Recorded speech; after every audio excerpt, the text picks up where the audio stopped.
Alright guys, welcome back to Formula 1 News. Mercedes have revealed that as part of their attempts to try and catch up to Red Bull next season, they have indeed invested big time in new pit stop equipment to try and take them to a significantly new level. It's been a big talking point of the last couple of seasons. Mercedes pit stops very poor on average compared to McLaren and especially Red Bull over the course of the last couple of years. Is this going to be a big step forward? Toto Wolff certainly seems to think so. Very much interested to your thoughts in the comments below. Hit the like button if you enjoy. Subscribe if you're new as always, I would greatly appreciate it. First of all here, McLaren, they have confirmed their new livery. They haven't revealed the car precisely as of yet, but a surprise livery dropped today in the black and papaya. They confirmed their new profile picture here was as follows, so it kind of implies what we were going to see. Also was noted here that during one of their teasers, the MCL38 was mentioned, which is presumably the name for their car. But this is what the livery is going to look like. They've got rid of that kind of blue hue that they had going on a little bit last year, and they've gone for the following. I think it looks really clean. I know that in the initial teaser they did,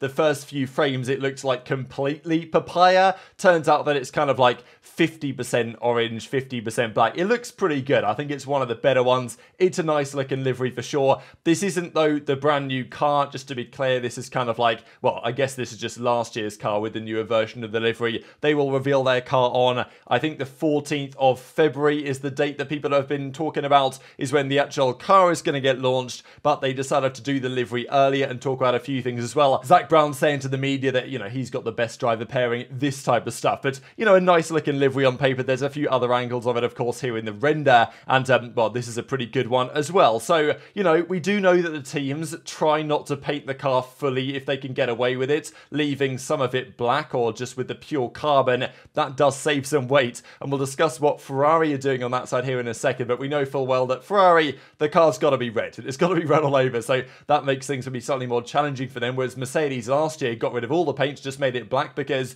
it's lighter and cheaper in some respects to do so. McLaren also said, though, doing this reveal, they're not seeing diminishing returns in their development progress. So we talked over the last few days what it's going to take for anybody to catch Red Bull. It's going to be a serious challenge, obviously. McLaren, Mercedes, Ferrari, those are the teams that might be able to give it a go. Mercedes, of course, should have the pieces if they put everything together, but McLaren are arguably in the best position to produce the most competitive car. They finished last year very strongly.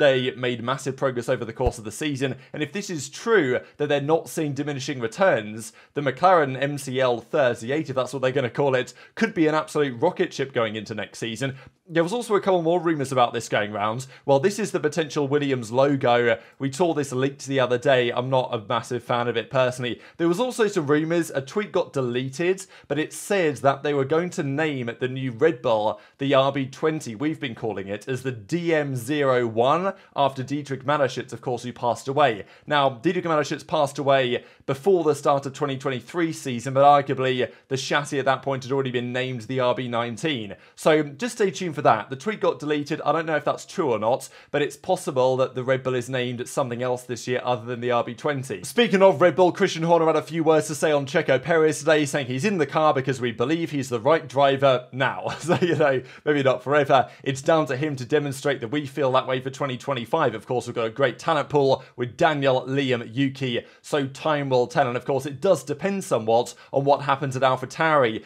There is maybe not a concern at Red Bull, but, you know, what happens if neither Perez nor Ricciardo really impress Red Bull over the next few months? What does that mean for Yuki Tsunoda? Could, you know, he be a legitimate option? I hope that he could be, but I'm not sure Red Bull necessarily see it that way. Obviously, McLaren's one of their number one priorities is to lock Lando Norris down to a longer term deal if they can, so he doesn't get actually scouted and, well, not scouted, everyone knows he's good, but, you know, recruited by Red Bull, as has been rumoured for some time. So definitely some interesting things there. Of course, it will help the case of Ricciardo and others if their car is good. And AlphaTauri are looking to make big progress and are aiming for at least P5 in the championship. So that would be theoretically best of the rest, ahead of, you know, Alpine and even ahead of, you know, Aston Martin, theoretically, if you're considering it to be Red Bull, McLaren, Mercedes, Ferrari, somewhere in the top four, which would be the current theory. AlphaTauri believe they can make a serious step. A couple of quick things here on Ferrari, because we talked about the weight of the cars and the liveries a little bit earlier. Ferraris will be red, that is for sure, but they are looking to significantly reduce the weight of their new car. Apparently, it's going to be 6 kilograms lighter than last year's model. Now, to be honest, last year's model should have been near enough, if not right at the weight limit of 798, 795, 1.5, whatever it was exactly last season. So if it's 6 kilograms lighter, I don't believe they will just be able to drop the 6 kg. It's probably more of a fact that if they can have a car below the weight limit, which is of course optimal, then you can add ballast into the car in front or rear or middle or whatever you want to do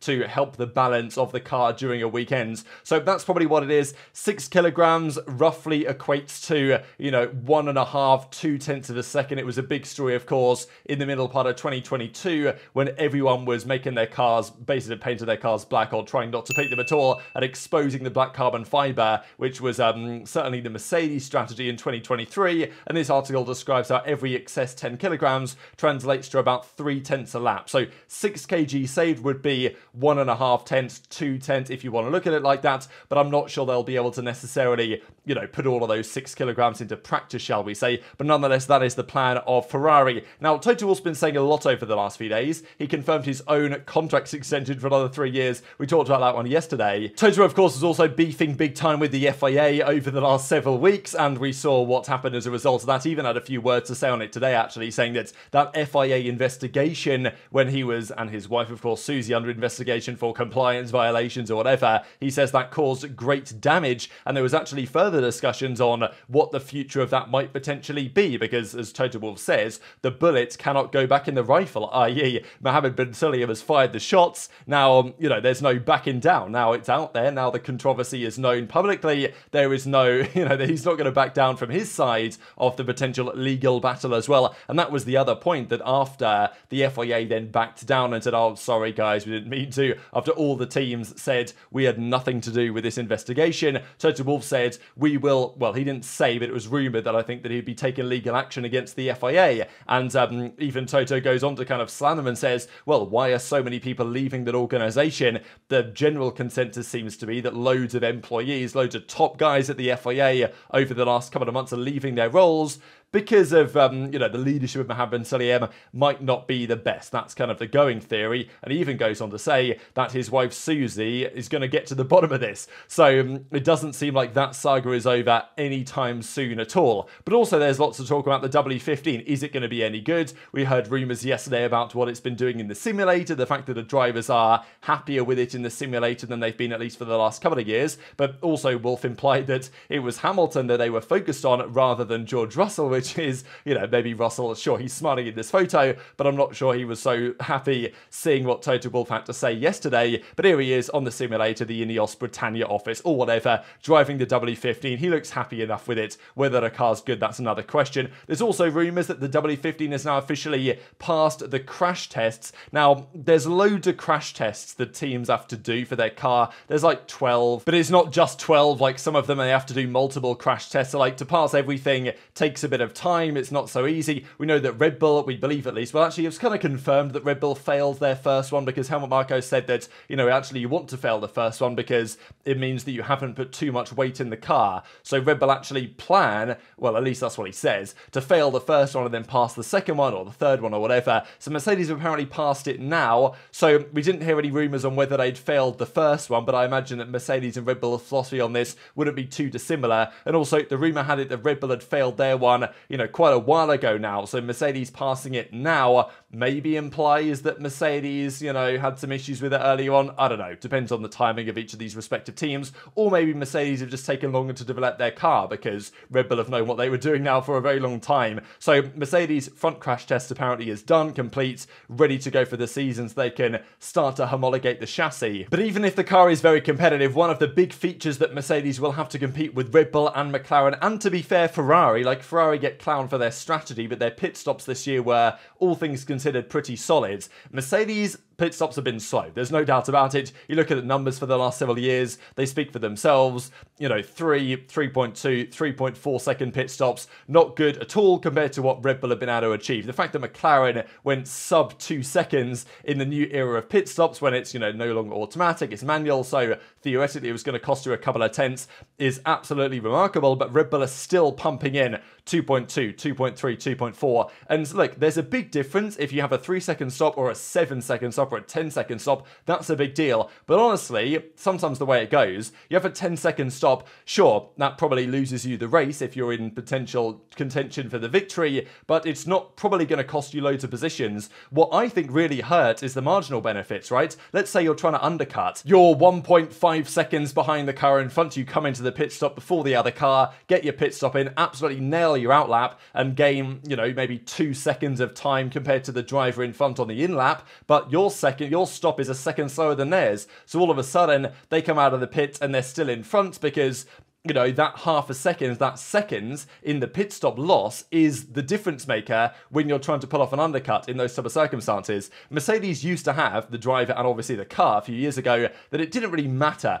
Toto Wolff used to say this, that the plan was just to get by, right? I mean, he said in the last 12 years, we don't need to be world champions in the pit stops, we just need to avoid the slow stops, which, okay, sure, that's obviously good, but Red Bull, do they do more slow stops than Mercedes? Not necessarily, and when they do a slow stop, you know, often it costs them, whether it's 7 seconds slow or 10 seconds slow, it still tends to make the same amount of difference. Whereas the marginal half a second seconds per pit stop, which is happening twice a race, that's a big deal. I mean, how many laps does it take to make up a second of actual race time? You know, even if you're bombing it on track, it takes you 5-6 laps to pull that off. You can lose that very easily in a pit stop. So that's what Mercedes has been focusing on. And I thought this is funny from this, like, this is a meme account, right? But, you know, Toto Wolff has revealed his motivation for extending so that they can finally do a pit stop under 3 seconds, which should be achievable by the 3rd year. But it's been a big talking point now for a couple of years on the quality of the pit stop equipment. We know that Haas are still using pit stop stuff from, you know, equipment from 2016, which is maybe why they're not so good. But Mercedes also haven't invested massively into this over the last couple of years. They've preferred to put their money under the cost cap straight into the car, for example. But they realise that, sure, make the car great, but if you're still going to lose a second, you know, 8 tenths, 5 tenths, whatever it is going to be per stop to Red Bull, then that's really going to affect your chances of winning. So they needed to improve it. Toto said in October they were going to improve it, and now there's rumours emerging that indeed Mercedes have done so and have made a significant investment into new pit stop equipment ahead of the season. So not that the Mercedes guys are poorly trained, or, you know, obviously their ideas might need to change, right? Instead of just saying, okay, we're happy with a 3.0 flat, say, okay, what we want is a 2.5. If Mercedes can get down to, you know, consistent 2.5, 2.6, I think that's going to make a big difference in terms of their results in the season. And apparently they've also been focusing on it big time over the winter. We actually heard rumours last year that Ferrari had made like a big push for their pit stops. They'd got the guys doing like, you know, 30 practice stops a day or whatever it was. I don't know. There were some rumours about it at the time. To be fair, Ferrari last year, they stepped up their game somewhat in the pit stops. They were pretty good. Mercedes were the ones falling behind. I guess my question is, where exactly does this money come from? Because we know that nowadays there's the cost cap, but there's also the infrastructure cost cap, which is kind of, well, it's a little bit different. It's money outside of the cap itself that you can spend on, you know, upgrading your factory or your facilities and stuff like this. We know that James Vowles has been very keen to get that increased for the bottom teams and get it somewhat reduced for the top teams, which is basically what has now happened. In reality, what happened is every team had their infrastructure cost cap increased, but the bottom teams had it increased more than the top teams. So that's potentially giving Williams the chance to catch up in infrastructure over the next few years with the big investment they are currently getting. So I'm guessing, though, this pit stop investment comes under the normal cost cap rather than under infrastructure. But maybe Mercedes can, you know, do it in a certain way, get the accountants to underwrite it in a certain way, such that it doesn't take away from the speed of their car. But it's going to be interesting. We'll see how important, how much of a big deal this is at the end of the day. You know, is this going to make a substantial difference? There's a question for you guys in the comment section below, but it's certainly a big deal. And as Toto Wolff says, watch this space for Mercedes boosted pit stop performance. So we'll see if that takes them from 3-second average or whatever it was, 3.2-second average, which was pretty tragic, down to 2.5, 2.6. Then yeah, I think it's going to be a big help for Mercedes. But of course, it's still not as important as making the car quicker, and that is the main challenge. Just wanted to share for you guys because I was commenting on this over a couple of days ago and I wasn't exactly sure what the full numbers were. They're actually worse than I thought for Red Bull's competitors from Formula Stat analysis. This is average race pace deficit over the course of the season. I was telling you guys that I reckon it was about half a second, which it was, but it's actually more like 6 tenths. So over the course of the season, Ferrari were the closest on race pace to Red Bull at 0.57 seconds a lap down. Mercedes about the same. Aston further back. McLaren further back, but it's probably better to look at it like this: first 11 versus last 11, and McLaren went from being clearly the fourth fastest out of these teams to being the closest to Red Bull. You've also got to realise that with Aston going backwards here, there's also the fact that Red Bull didn't really update their car at all, apart from a small update in Singapore. I think they brought the new floor, whatever it was, from the middle of the season onwards. So sure, the other teams caught up somewhat, but that was a Red Bull that wasn't really developing, and it was still 4/10 a second a lap faster than everybody else from the end of the season. Some credit's got to be given to Ferrari in the sense that they actually went from being slower than Mercedes at the start of the year to actually faster than them at the end very marginally, which is not usually what happens for Ferrari. Usually their mid-season development is kind of poor, so that might be a turning point for them, but very much intrigued to your thoughts in the comments below. Just one final thing to mention: if this happens, I think it might be time to just shut up shop in Formula 1 and say, you know what, we had a good 75 years, but it's time to call it a day, because there's rumours that the Osaka Tourism Bureau is looking to host their own Grand Prix, and I can't imagine they're going to have two Japanese Grand Prix, so the idea that Suzuka's contract ends at the end of this season, and there's talk about having a Grand Prix on a street circuit in Osaka, is making me somewhat concerned. So I don't want to talk about this too much because I might accidentally make it a reality, but if we lose Suzuka, I don't want to say anymore. But very much intrigued to your thoughts in the comments below. Hit the like button if you enjoyed, subscribe if you're new, take care, and I'll see you next time.